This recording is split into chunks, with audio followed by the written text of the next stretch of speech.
Hi friends, welcome back to our channel. So আজি এটা বেলেগ ৰেচিপি লৈ আহিছো হেতু হৈছে আলু পনীৰৰ ৰেচিপি সিম্পল ষ্টাইলত আলু পনীৰ বলকে কেনেকৈ বনাব সহজতে কম সময়ত ঠিক আছে তেনে বল ভিডিওটো আৰম্ভ কৰো এয়া প্ৰথমতে বস্তুখিনি যোগাৰ কৰি লৈছো এয়া হৈছে আলু দুটা আলু দুটা পিয়াজ আদা নহৰু কেঁচা জলকীয়া আৰু পনীৰ অলপমান আৰু বিলাহী দুটা এনে কেৰাহী গৰম হ'বলৈ দিয়া হৈছে আনহাতে পনীৰখিনি ধুনীয়াকৈ ফ্ৰাই কৰি ল'ম মই আৰু পনীৰখিনি বগাকৈ ৰাখি যদি যোনে খাই ভাল পায় ফ্ৰাই নকৰিলেও হয় কিন্তু ফ্ৰাই কৰিলে অলপ টেষ্টি বেলেগ হয় প্ৰথমতে পনীৰখিনি ফ্ৰাই কৰি ল'বলৈ কৰিছোঁ পনীৰখিনি ফ্ৰাই কৰি ল'ম ইয়াত অকণমান হালধি দিছোঁ অলপমান ৰেড চিলি পাউডাৰ আৰু অকণমান সোৱাদ অনুসৰি নিমখ এতিয়া ৰেডি কৰা পনীৰখিনি ফ্ৰাই কৰি ল'ম অকণমান তেল দিছোঁ বেছি নাই দিয়া এইখিনি ফ্ৰাই অকণমান ৰঙাকৈ ফ্ৰাই কৰি তাৰপিছত কি কৰি আছে ভিডিঅ'টো চাই থাকিব শেষলৈকে স্কিপ নকৰাকৈ আপোনালোকে টেষ্টি আলু পনীৰ বনাই খাব পাৰিব এতিয়া পনীৰখিনি কাঢ়ি একেখন কেৰাহীতে আমি বনাম পিঁয়াজ দিছোঁ আৰু জলকীয়া তাৰপিছত আপুনি যিখিনি মই দেখুৱাইছিলোঁ নহৰু আদা কেঁচা জলকীয়া সেইখিনি একেলগে ইয়াত দি আছোঁ দি দিছোঁ এতিয়া নহৰু আৰু কেঁচা জলকীয়া এইখিনি দি অকণমান ভাজিম ব্ৰাউন কালাৰ হোৱালৈকে ভাজিম তাৰপিছত দেখুৱাই আছোঁ কি কৰোঁ এয়া দেখিবলৈ পাইছে আপোনালোকে অকণমান ব্ৰাউন কালাৰ হৈ গৈছে আদা নহৰু বিলাহীখিনি দি দিছোঁ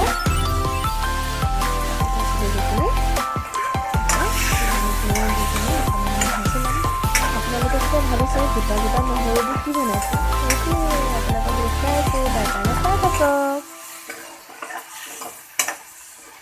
এইখিনি এতিয়া অকণমান ভাজি ল'ম এয়া এইখিনি ভাজি আছিলোঁ ইয়াত এতিয়া অকণমান নিমখ দিছোঁ আপোনালোকে দিব বৰ বেছি নহয় অকণমান নিমখ তাৰপিছত লৰাই দিম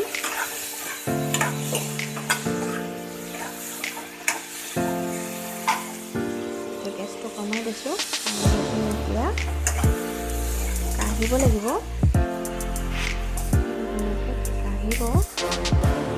এয়া মই মিক্সিৰ বাতিটো লৈছোঁ মিক্সি বাতিতে এইখিনি মই ভৰাই ল'লোঁ ধুনীয়াকৈ পেষ্ট বনাই ল'ম এইফালে আনহাতে মই আকৌ কেৰাহীখন পাতিছোঁ তাত অলপমান তেল দিছোঁ তাৰপাছতে তেলখিনি গৰম হ'বলৈ দিম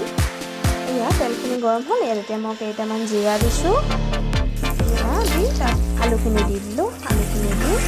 এতিয়া আলুখিনি ভাজি ল'ম অকণমান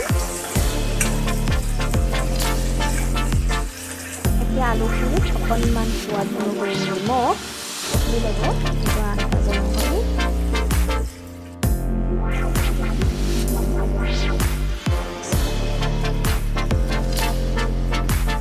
অকণমান হালধি দি ল'ব এইখিনি যিখিনি কাঢ়িছিলোঁ আমি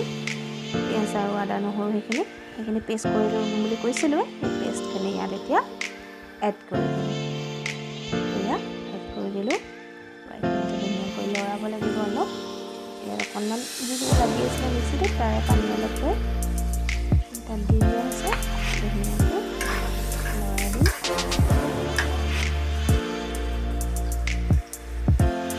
সেনেকৈ কৰিলে যদি আদা নহৰুখিনি যদি অকণমান ভাজি পিনি আপুনি মানে মিক্সিত পেষ্ট কৰে বৰ ধুনীয়া হয় তাৰপিছতে বাতি এটাত আপুনি পানী অলপ এটা বাতিত পানী অলপ লৈ অকণমান জিৰা ধনিয়া আৰু ৰেড চিলি পাউডাৰ লৈ পিনি পানীখিনি দি দিলোঁ আৰু এইফালে এটা গিলাছে গিলাচ পানী দিছোঁ আৰু এক গিলাচ দিম তেতিয়া জোখত হ'ব আৰু শুকুৱাব লাগিব যিহেতু অকণমান ভাজি পিনি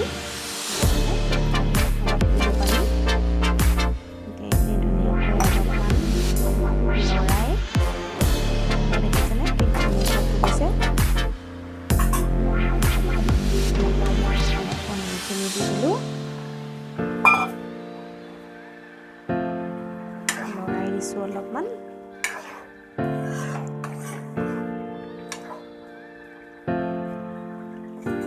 এনে আলু পনীৰ খাই এনেধৰণে সঁচাকৈ ভাল লাগে টেষ্টটো বৰ ধুনীয়া হয় আপোনালোকে ট্ৰাই কৰি চাব আৰু কমেণ্ট কৰি জনাব যে কেনেকুৱা হৈছে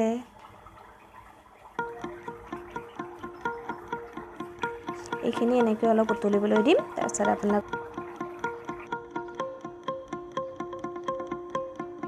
সো এইখিনি হৈছে ফাইনেল আলু আৰু পনীৰ এনেকৈ বনাই সঁচাকৈ বহুত ধুনীয়া লাগিলে খাই পিনি আপোনালোকেও বনাই খাই চাবচোন আৰু কমেণ্ট কৰি জনাব খাবলৈ কেনেকুৱা হৈছে আৰু ভিডিঅ'টো লাইক কৰিব শ্বেয়াৰ কৰিব আৰু প্লিজ চেনেলটো ছাবস্ক্ৰাইব কৰি দিব ভিডিঅ'টো শেষলৈকে চোৱাৰ বাবে বহুত বহুত ধন্যবাদ